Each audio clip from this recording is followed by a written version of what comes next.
తమిళనాడు భారీ వర్షాలకు తల్లడిల్లుతోంది. పలు జిల్లాల్లో ఎడతెరిపిలేని వర్షాలకు వాగులు వంకలు పొంగిపొర్లుతున్నాయి. జనజీవనం అస్తవ్యస్తంగా మారింది. తమిళనాడులో వర్షాలకు ఇప్పటివరకు 3 మృతి చెందారు.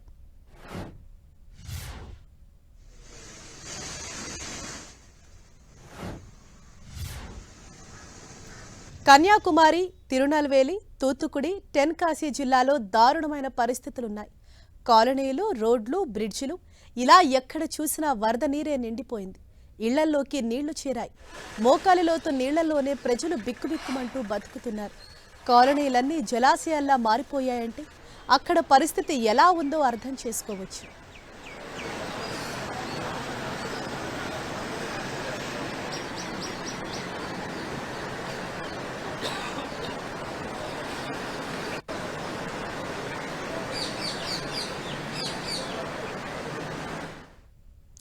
దక్షిణ తమిళనాడులో వర్షాలు బీభత్సం సృష్టిస్తున్నాయి. తిరునల్వేలి, తూత్తుకుడిలో గత 50 ఏళ్లలో ఎప్పుడూ లేనంతగా వర్షం పడింది. గత 2 రోజులుగా ఎక్కువ వర్షపాతం నమోదైంది. కొన్ని జిల్లాలో ఏడాది వర్షపాతం ఒకే రోజులో కురిసిందని ముఖ్యమంత్రి స్టాలిన్ అనటం అక్కడ ప్రస్తుత పరిస్థితికి అద్దం పడుతోంది.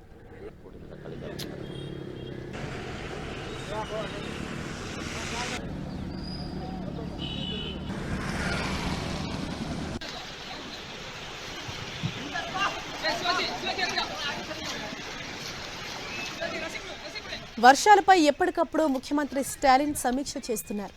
ఇవాళ రాత్రికి ప్రధాని నరేంద్ర మోదీని కలవనున్నారు. ఇప్పటికే సహాయక చర్యల కోసం రక్షణ మంత్రి రాజ్నాథ్ సింగ్ కు లేఖ రాశారు స్టాలిన్.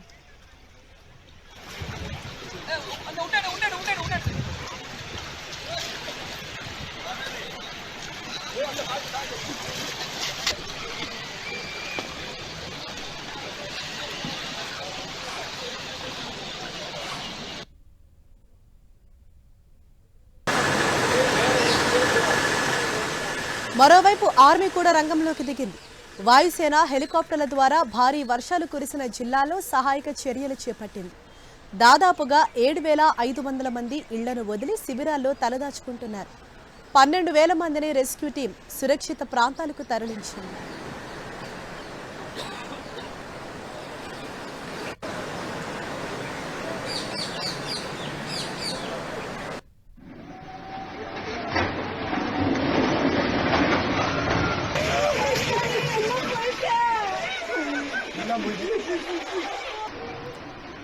మొన్నటి వరకు కొంత రిలీఫ్ ఇచ్చిన వర్షాలు తమిళనాడులో మళ్లీ అక్కడ భారీగా కుంభవృష్టి కురిసిందని చెప్పుకోవాలి. పూర్తిగా తమిళనాడు అంతటా కూడా భారీ వర్షాలకు జనజీవనం అయితే స్తంభించింది. ఎక్కువగా ఇక్కడ కన్యాకుమారి, తూత్తుకుడి అలాగే తిరునల్వేలి ప్రాంతాల్లో కుంభవృష్టి కురిసింది. దీంతో ప్రజలంతా బిక్కుబిక్కుమంటూ గడుపుతున్నారు. మోకాలిలోతు నీటిలో తీవ్ర అవస్థలు పడుతున్నారు. మన టెన్టీవీ స్క్రీన్ పైన కూడా చూడొచ్చు. పెద్ద పెద్ద భవంతులు సైతం ఒక్కసారిగా భారీ వర్షాల దెబ్బకు ఒక్కసారిగా నేలమట్టమయ్యాయి. అలాగే వాహనాలు కూడా నీళ్లలో కొట్టుకుపోతున్నాయి. అక్కడి పరిస్థితి ఏ విధంగా ఉందో కూడా మనకు కళ్ళకు కట్టేలాగా అర్థమవుతోంది. పూర్తిగా ఆ నగరం అంతా కూడా నీటిలోనే నానుతోంది. మరోవైపు వారందరికీ ఆహారం, మంచినీళ్లు అందించేందుకు కూడా ఇటు ప్రభుత్వం రంగంలోకి దిగింది. అలాగే మరోవైపు ఎన్డీఆర్ఎఫ్ సిబ్బందితో పాటు ఇటు ఆర్మీ సైతం రంగంలోకి దిగి ఎవరైతే లోతట్టు ప్రాంతాలు నివసిస్తూ ఉన్నారో వారందరినీ కూడా సురక్షిత ప్రాంతాలకు తరలిస్తున్నారు. ఇప్పటికే కొన్ని వేల మందిని సురక్షిత శిబిరాలకు తరలించారు. అలాగే ఈ భారీ వర్షాలకు ఎక్కడికక్కడ వంతెనలు కొట్టుకుపోయాయో అక్కడ కూడా రక్షణ చర్యలు చేపడుతున్నారు.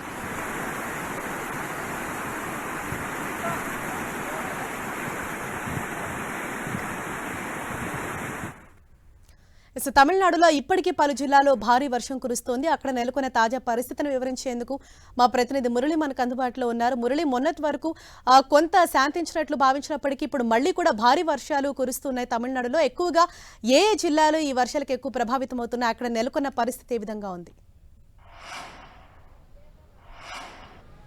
హరీష, మీరు అన్నట్లుగా భారీ వర్షాలు తమిళనాడులో వదిలేలా లేవు.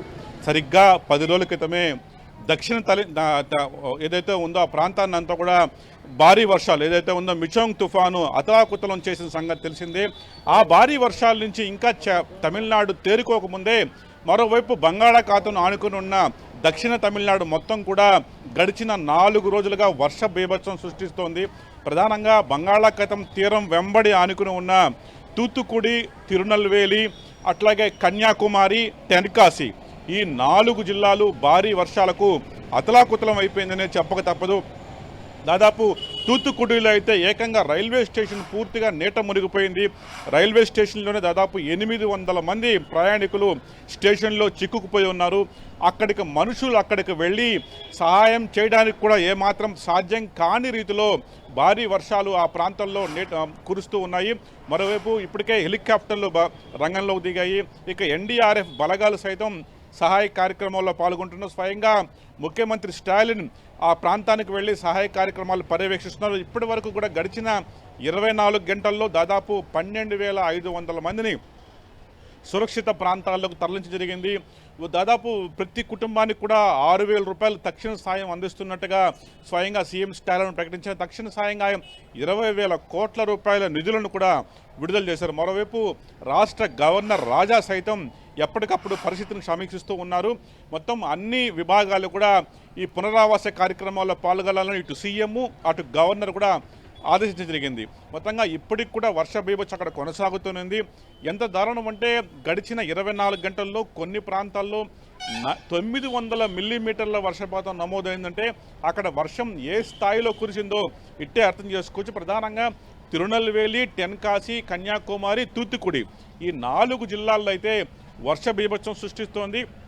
అయితే ఈ మధ్యాహ్నం నుంచి వర్షం కాస్త తెరపించినప్పటికీ పూర్తిగా ఆ ప్రాంతాలు నీట మునిగిపోయి ఉన్న ఈ నేపథ్యంలో అక్కడ ఒక పునరావాస కార్యక్రమాల కోసం తీవ్ర ఇబ్బందులు అవుతుంది. బోట్ల సాయంతో వెళ్ళి మనుషుల్ని సురక్షిత ప్రాంతం తరలిస్తున్నాం. మరోవైపు హెలికాప్టర్లు కూడా రంగంలో దిగాయి. ఇప్పటి వరకు కూడా దాదాపు ఒక 100 మందిని ఒక ఇంటి పై నుంచి వాడిని లిఫ్ట్ చేసి సురక్షిత ప్రాంతం తరలించి ఇందులో ఒక 3 గర్భిణీలను సైతం అలా హెలికాప్టర్ సాయంతో లిఫ్ట్ చేశారు. హరీష, మురళి, అంటే ఇంకా ఎన్ని రోజుల పాటు వర్ష ప్రభావం ఉంటుందని వాతావరణ శాఖ అధికారులు చెప్తున్నారు? ఎక్కువగా అంటే ఇప్పటి వరకు ఎంతమందిని పునరావాస కేంద్రాలకు తరలించారు? మీకు అందుతున్న అప్డేట్స్ ఏంటి?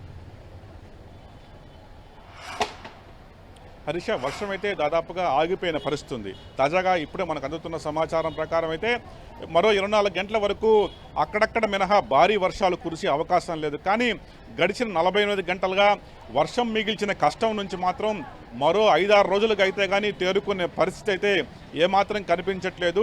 కేవలం ఎన్డీఆర్ఎఫ్ బలగాలు అట్లాగే నేవీ బలగాలే దాదాపు 12,500 మందిని సురక్షిత ప్రాంతాలకు తరలించారంటే అక్కడ పరిస్థితి ఎంత దారుణంగా ఉందో ఇట్టే అర్థం చేసుకోవచ్చు. దాదాపు ఈ 4 జిల్లాలు కూడా పూర్తిగా నీట మునిగిపోయిన పరిస్థితి కనిపిస్తోంది.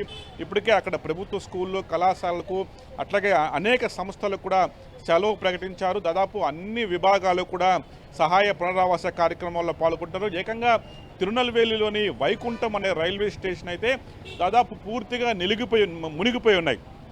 దాదాపు 10 అడుగుల మేర రైల్వే స్టేషన్లో నీరు చేరిపోయి ఉందంటే అక్కడ పరిస్థితి ఎంత భయంకరంగా ఉంటుందో ఇట్టే అర్థం చేసుకోవచ్చు. అక్కడ ఉన్న వారందరినీ కూడా సురక్షిత ప్రాంతాలకు తరలించే ప్రయత్నం అయితే ప్రస్తుతం కొనసాగుతుంది. దాదాపు తీరం ఆనుకొని ఉన్న ఈ ప్రాంతాలంతా కూడా ఒక్కసారిగా వర్షం దాటికే విలవెల్లాడిపోయినాయి. మనం ఉత్తర తెలంగాణలో గడిచిన వారం రోజుల క్రితం మనం చూసాము.